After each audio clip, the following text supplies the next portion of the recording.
지금 솔로몬의 기도를 계속 묵상하고 있습니다. 기억이 나십니까? 그동안에 솔로몬의 기도를 이렇게 시작하게 된 경우를 얘기를 했죠. 8장이 시작되면서 언약궤를 성전으로 옮기는 솔로몬과 이스라엘, 그 속에 성전이라는 단어에 우리가 집중해 보았고, 언약궤라고 하는 말씀 묵상해 봤고요. 그게 구름이 가득했다라고 하는 말씀 속에서 하나님의 임재를 우리가 느꼈다 이렇게 했습니다. 그것이 바로 성도의 모습이라고 저는 이렇게 해석을 하고 있죠. 성전, 바로 하나님의 성전, 하나님의 성령이 거하시는 성전, 바로 성도들을 하나님이 이렇게 만들어 가시는데, 하나님이 계획하시고 예수 그리스도와 성령을 통해서 완성해 가고 있는 성전, 바로 성도들의 모습이다. 그런데 바로 그것을 우리에게 계시해 주시기 위해서 우리 솔로몬 성전을 하나의 계시도 도구로, 계시의 도구로 삼고 있다라고 하는 것. 우리 주님께서도 말씀을 했어요. 주님이 이 성전이신 것을 이 땅에 오셔서 말씀했죠. 요한복음 2장에서 우리가 보았듯이 성전에 들어갔더니 뭐예요? 성전이 장사꾼들, 돈 바꾸는 사람들로 가득했을 때 주님은 거기서 그들을 다 내쫓으시죠. 성전을 청결케 하심이죠. 그런데 성전을 청결케 하는 정도가 아니라 주님이 그렇게 말씀했어요. 이 성전을 헐라. 조금 더 험악한 말로 말하면 이 신전을 헐어라. 그러면 내가 사흘 만에 다시 세우리라. 예수 그리스도를 가리켜서 하신 말씀이라고 말씀했어요. 그것이 또한 모범이시죠. 우리죠. 우리도 어떻게 해야 돼요? 우리가 가지고 있는 성전, 신전, 나 중심의 우상숭배, 장사꾼의 그 거래처럼 다가오는 종교심들을 가지고 있는 이 모습 헐어버려야 하나님 중심의 성전으로 세워질 수 있다라고 얘기를 했습니다. 그래서 솔로몬의 기도를 우리가 마땅히 기도할 줄 알지 못할 때 성령께서 탄식하며 우리를 위해서 기도하신다라고 하는 말씀과 함께 묵상하면서 바로 성령께서 오늘 성도들 안에서 바로 우리를 위해서 완성되어지기 위해서 기도하는 모습이다, 그 내용이다 라고 말씀을 하면서 지난주 금요일에 첫째, 둘째, 셋째 마디까지 우리가 같이 묵상을 했어요. 그죠? 그 속에서 첫 번째로 우리가 기억했던 것이 하나님 다윗의 언약을 이루어 주시옵소서라고 하는 내용이죠.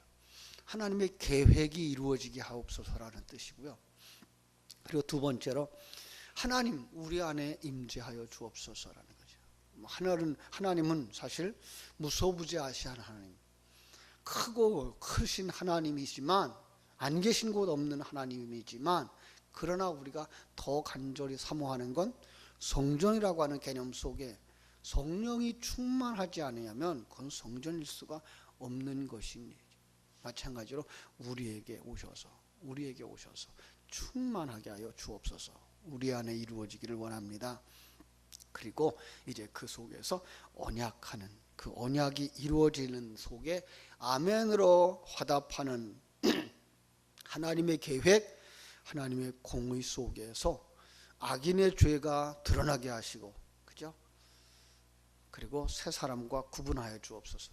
어떻게 해야 돼요? 그러면요, 악인은 멸하시고 새 사람은 세워주옵소서. 의인은 세워주옵소서. 악과 의가 이렇게 완전히 구별되게 해달라고 하는 기도까지 우리가 살펴보았습니다. 거기에 이어지는 기도, 우리 네 번째 부분이죠. 33절부터 34절에서 하시는 말씀, 하나님의 백성 이스라엘이 주님께 범죄하고 패배하거든, 그죠? 죄를 깨닫고 주께로 돌아와서 기도할 때에 용서하시고 열조의 땅으로 돌아오게 해달라. 우리 33절 다시 한번 보겠습니다. 만일 주의 백성 이스라엘이 주께 범죄하여 적국 앞에 패하게 되므로 주께로 돌아와서 주의 이름을 인정하고 이 성전에서 주께 기도하며 간구하거든 주는 하늘에서 들으시고 주의 백성 이스라엘의 죄를 사하시고 그들의 조상들에게 주신 땅으로 돌아오게 하옵소서. 이스라엘의 역사 속에서는 문자 그대로 이루어졌죠. 그래서 성경 속에서 열왕들의 모습을 이렇게 읽어갈 때 그 선한 왕도 보게 되지만 그 속에서 악한 왕을 보게 되는데 악한 왕을 이렇게 표시하죠. 여호와 보시기에 악을 행하였다. 그런데 여호와 보시기에 악을 행하면 곧바로 외국에 침입을 받죠. 그러니까 전쟁에 패하는 모습을 봤죠. 많은 사람들이 오늘날도 그럴 것이다 라고 생각을 해요. 예, 맞습니다. 그러나 그것은 영적인 면이죠. 이것은 문자적이고 세상에서 우리가 볼 수 있도록 나타나지는 않아요. 만약에 그걸 그렇게만 생각한다면 우리가 또 오해할 수 있는데요. 예수는 잘못 믿어서 저거 범죄했기 때문에 경제적 손실이 일어났어, 인격적인 패배가 일어났어 라고 말한다면요, 그러지 않은 사람들도 있거든요. 그죠? 그가 분명히 범죄한 건 맞아요. 분명히 죄 짓는 것이 맞아요. 그런데 불구하고 어떤 것들이 나타나지 아니할 때 뭐라고 말할 수 있을까요? 그는 스스로 그렇게 말할 수도 있을 거예요. 나 죄가 아닌가 봐. 죄 진 거 아니야. 그죠? 하나님이 다 나를 용서했어. 이렇게 핑계대고 점점 악한 길로 갈 수가 있습니다. 아니, 이것은 영적인 면입니다. 바로 우리의 모습입니다. 우리는 정말로 그 자기 중심의 사람으로 가는 그 순간 우리는 이미 패한 것입니다. 그걸 보셔야 돼요. 하나님은 그 중심의 신앙에서, 하나님이 전부인 신앙에서 자기가 은근슬쩍 드러날 때 이건 벌써 패배거든요. 그때 뭐 해야 돼요? 그때 하나님께 돌아와야 되는 거죠. 그죠? 그때 하나님께 돌아와야 되는 거예요. 그러면 어떻게 한다고요? 그때 용서해 달라는 거죠. 물론이죠. 돌아올 수 있다고 하는 것 자체도 하나님의 비춰주심이 아니면 돌아올 수도 없고요. 깨닫지도 못하죠. 그래서 적국에 패하는 거죠. 그 적국이 누구예요? 사단이죠. 세상이죠. 육신의 정욕이죠. 안목의 정욕, 이생의 자랑이죠.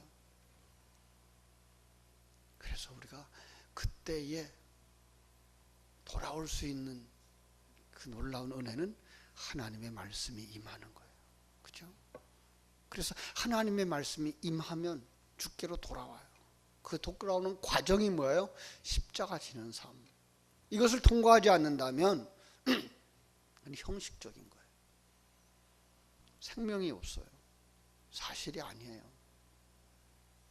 정말로 그 순간 말씀을 통해서 하나님 앞에 온전히 돌아올 때 하나님은 탕자를 맞이해 주시듯이 맞아 주실 것을 성령은 우리에게 선포하고 있으며 하나님 앞에 구하고 있는 기도라는 사실을 우리가 알게 됩니다. 또 하나의 이야기가 나옵니다. 35절에서 36절. 가뭄이 들었을 때라고 말해요. 가뭄이 들었을 때. 만일 그들이 주께 범죄함으로 말미암아 하늘이 닫히고 비가 없어서 주께 벌을 받을 때에 이곳을 향하여 기도하며 주의 이름을 찬양하고 그들의 죄에서 떠나거든 주는 하늘에서 들으사 주의 종들과 주의 백성 이스라엘의 죄를 사하고 그들이 마땅히 행할 선한 길을 가르쳐 주시오며 주의 백성에게 기업으로 주신 땅에 비를 내려 주시옵소서. 예. 어떤 죄죠?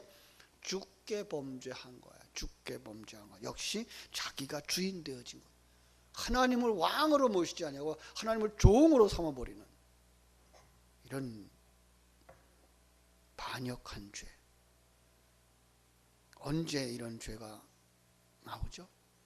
하나님의 말씀이 없을 때, 하나님의 말씀을 듣지 않을 때, 하나님의 말씀을 가슴에 담고 흘려버리지 말아야 되는데 흘려버릴 때, 그때를 뭐라 그래요? 하늘이 닫히고 비가 없을 때. 그래서 성경 속에 나오는 비가 없는 것, 그 가뭄이라고 하는, 기근이라고 하는 것 모두 다 우리 속에 영적인 가뭄을 이야기하는 거예요. 이 시대 바로 그런 시대인 것 같아요. 설교가 정말 많아졌죠.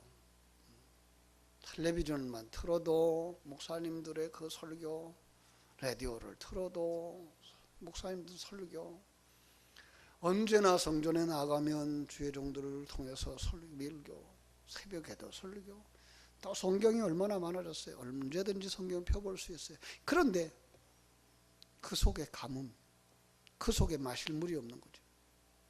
홍수 중에 마실 물이 없는 것과 같은 거죠. 아니, 너무 설교가 많아서 그 말씀을 하나님의 말씀으로 여기지 아니하고 그걸 하나님의 말씀으로 듣지 아니하는, 그게 뭐예요? 그게 가뭄이죠. 그런데 하나님의 은혜가 임하면 이건 아니구나, 말씀 가운데로 들어오게 되는 거죠. 그 속에서 내게 주시는 하나님의 말씀을 듣는 거죠. 예, 성도의 삶 속에 끊임없이 공급되어 줘야 되는 이 진리의 말씀, 십자가의 복음, 구원의 도리, 그죠? 그 이상 무엇이 필요하겠어요? 이 세상 불신자들도 먹고 사는 것 문제가 되질 않아요. 우리에게 정말 필요한 것은 하나님이 함께 하심. 그래서 이 땅에서도 하나님의 자녀답게 살아가고 하나님의 자녀로 완성되어져서 천국의 영생 복락을 누릴 수 있는 소망을 가진 자로서의 삶, 축복의 통로, 생명의 통로가 되어지는 것. 이것이 바로 우리에게 주신 사명이고 우리에게 주신 은혜고 우리에게 주신 축복이라는 사실을 깨달아 알아야 되는 거죠. 그래서 하나님 앞에 구해야 되죠. 비를 내려달라고. 그렇죠? 회개하면 그들에게 비를 주시는 게 아니라 정말로 하나님의 말씀을 내 심령에 받아들이면 내 심령 속에 가뭄이 해갈되어지는 거죠. 하나님 앞에 이 새벽에 우리가 마땅히 구해야 될 것이 무엇입니까? 바로 그것이죠. 그런데 그들이 어디서 기도한다고요? 성전에 돌아와서, 성전을 향하여. 무슨 뜻입니까?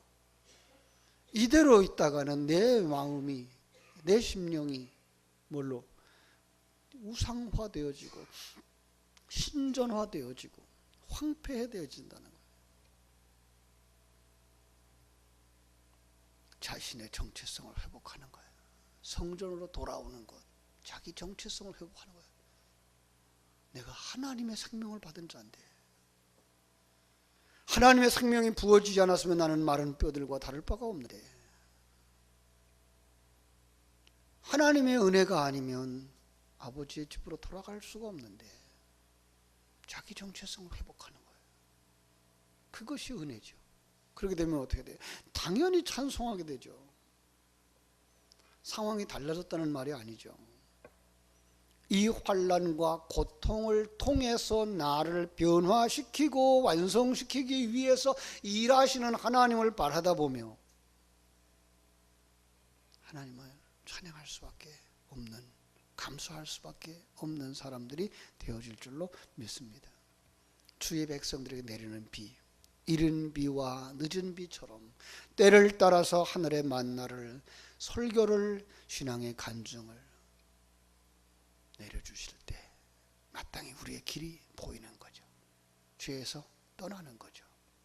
그 기도가 우리에게 필요한 거죠. 37절에서부터 40절까지 여섯 번째, 땅에 재앙이 일어날 때라고 말하고 있습니다. 만일 이 땅에 기근이나 전염병이 있거나 곡식이 시들거나 깐부기가 나거나 메뚜기나 황충이 나거나 적국이 와서 성읍을 에워싸거나 무슨 재앙이나 무슨 질병이 있든지 막론하고 한 사람이나 혹 주의 온 백성 이스라엘이 다 각각 자기의 마음의 재앙을 깨닫고 이 성전을 향하여 손을 펴고 무슨 기도나 간구를 하거든 응답해 달라는 거예요. 그렇죠? 여러분, 기근이 왜 일어납니까? 역시 가뭄이죠. 전염병이 왜 일어납니까? 깐부기 왜 일어날까요? 이건요, 농사를 해보신 분들은 잘 알 수 있어요. 농사를 할 때 왜 그렇게 병들이 생겨나죠? 어떤 면에서는 땅의 기운이 쇠하여지면, 정말 땅에 거름이 있고 땅에 힘이 있고 그러면 곡식들이 잘 돼요. 유기농 그러는데 그 유기농 하려고 그러면 땅의 기운을 채워줘야 되죠. 오늘 성도들의 삶 속에서 하나님의 능력이 쇠하여져 가고 하나님의 말씀이 쇠하여져 가고, 그러면 뭐예요? 그냥 이런 것들도 저런 것들도 생겨나는 거죠. 그런 얘기 하잖아요. 우리 사람 몸속에 각양 질병들이 다 있다고. 그런데 건강할 때 어떻게 돼요? 면역력이 있어서 그것들이 드러나지를 못하는 거죠. 근데 그게 드러날 때 언제예요? 면역력이 떨어졌을 때. 바로 우리 신앙생활에 영적인 능력이 떨어지고 생명력이 떨어지면 이렇게 질병들이 일어나는 거예요. 사고가 나는 거예요. 여기도 사고 나고 저기도 사고 나고 여기도 사건이 일어나는 거죠. 그 자체가 재앙이죠. 그 자체가 재앙이에요. 그런데 그것이 뭔지 알려주는 거죠. 그것이 바로 우리가 병들었다는 증거를 가르쳐 주는 거고요. 여러분, 우리 몸에 이런저런 작은 병들이 드러나고 증상들이 드러나면 그건 큰 병에 대한 경고라는 걸 알 수가 있는 거죠. 그래서 우리는 그걸 통해서 면역력을 회복시키고 생명력을 회복시키고 건강을 회복시킬 수 있도록 나아가야 되는 거죠. 그걸 갖다가 하나님의 징계라고 말할 수 있고요. 하나님의 경고라고 말할 수 있죠. 사랑의 매죠. 사무엘하 7장 14절에도 보면 나는 그에게 아버지가 되고 그는 내게 아들이 되리니 그가 만일 죄를 범하면 내가 사람의 매와 인생의 채찍으로 징계하겠다 그랬어요. 사랑의 매입니다. 히브리서에서 말하는 아들 만들기입니다. 아들이 그러면 어떻게 돼요? 마땅히 아버지 집으로 돌아가야 되죠. 마땅히 말씀 가운데로 들어와야 되고요. 누가복음 15장의 탕자가 뭐라 그래요? 내 아버지에게는 양식이 풍족한 품꾼이 얼마나 많은가. 나는 여기서 줄여 죽는구나. 여러분, 우리가 느헤미야 시대에 돌아온 이스라엘 백성들이 성전에 기초를 놓기는 놓았는데 성전을 재건하지 아니하고 자기 집들만 짓고 있는 모습들을 생각합니까? 성전을 중단해 버렸어요.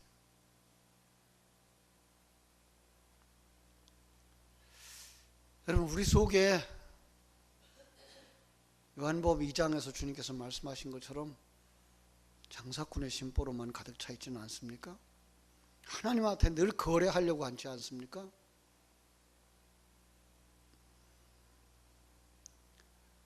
여러분, 그래서 우리가 어려움을 당하고 있는 건 아닐까요? 그래서 우리가 메마름 가운데 살고 있는 것은 아닐까요? 우리는 우리의 성전을 허시는 하나님을 볼 수 있었으면 좋겠어요. 헐어야 다시 지으니까. 아니, 기초가 제대로 안 되면 높은 건물을 지을 수가 없어요. 그럼 기초가 약하다는 사실을 알면 어떻게 돼요? 헐고 다시 시작해야 되는 거죠. 집을 터전을 잘못 닦았어요. 그러면 어떻게 돼요? 헐고 다시 찾아야 되죠. 근데 그 허는 게 너무 힘들어요. 하박국서에서 그렇게 가르쳐 주죠. 하나님이 그 헐려고 그러는 거야. 헐고 다시 지으려고 그러는 거야. 그 허는데 어떻게 했어요? 이방 나라를 통해서 전쟁을, 자연재해를 통해서 가뭄과 기근으로. 하박국서 3장 2절에 하박국이 이렇게 기도하죠. 여호와여, 내가 주께 대한 소문을 듣고 놀랐나이다. 여호와여, 주는 주의 일을 이 수년 내에 부흥케 하옵소서. 이 부흥이란 말이 뭐라고요? 헐고 다시 짓는 거. 3장 16절에 가보면은요, 내가 들었으므로 내 창자가 흔들렸고 그 목소리로 말미암아 내 입술이 떨렸습니다. 무리가 우리를 치러 올라오는 환난 날에 그 날을 뭐예요? 내가 기다립니다. 왜요? 헐어야 되니까. 자, 그런데 그때라도 뭐예요? 우리를 불쌍히 여겨 주시옵소서. 오늘 40절은 뭐라고 말합니까? 그리하시면 그들이 주께서 우리 조상들에게 주신 땅에서 사는 동안 주를 경외하리이다. 41절부터 내일 보겠습니다. 기도하겠습니다. 하나님 우리 아버지, 크신 은혜와 사랑을 감사합니다. 주님의 크신 은혜 속에 살아가는 저희들, 하나님은 이처럼 하늘나라를 유업으로 받을 만한 아들로 만드시기 위해서 이 땅에서 아들 만들기 작업을 하고 계시며, 온전히 하나님의 성령으로 충만되어진, 아니 내가 완전히 비어지는 100% 순도의 하늘 백성 성전으로 만드시려고 내 안에 오셔서 채찍을 만들어서 내 안에서 장사하는 장사꾼들을 내쫓으시고 돈 바꾸는 자들을 내쫓으시고 이 성전을 헐라, 그래야 내가 다시 세울 거 아니야 라고 말씀하시는 주의 음성을 듣습니다. 근데 그때에도 우리가 놓치지 말아야 될 것, 언약의 말씀이며, 그래서 우리가 기도해야 할 것은 바로 하나님의 약속한 그 언약의 말씀. 하나님 이렇게 말씀하지 않았습니까? 이제 이렇게 이루어지기를 원합니다. 하늘에서 이룬 것 같이 땅에서도 이루어지기를 원합니다 라고 기도할 때 하나님 말씀대로 이루어지게 하여 주시옵소서. 옛사람이 무너지게 해주시고 나 중심의 생각, 내 속에 있는 수많은 나, 어제 오후 시간 말씀처럼 내 심령 속에 수많은 개구리들, 정말 뭉클뭉클 기어오르고 솟아오르는 나 중심의 생각들을 하나님의 말씀에 전혀 귀 기울이지 아니하고 자기 주장만 떠들어대는 개구리들, 아버지 하나님 죽여주시옵소서. 헐어주시옵소서. 그리고 새 성전으로, 새 사람으로, 그리스도의 신부로 저희들을 세워주시옵소서. 이 새벽에도 그 주의 은혜의 말씀을 사모하며 내 심령 속에 더러운 죄들과 허물들을 내려놓고 회개할 때, 항복하고 회개할 때 회복시켜 주시옵소서. 성령을 부어 주시옵소서. 진리의 말씀에 굳게 서게 하여 주시옵소서. 오늘 하루의 삶도 주님께 부탁드립니다. 일마다 때마다 시간 분분 초초마다 이 말씀이 생각나서 항복할 수 있게 해주시고 회개할 수 있게 해주시고 생명과 진리의 말씀 붙잡게 하여 주시옵소서. 예수님의 이름으로 기도하옵나이다. 아멘.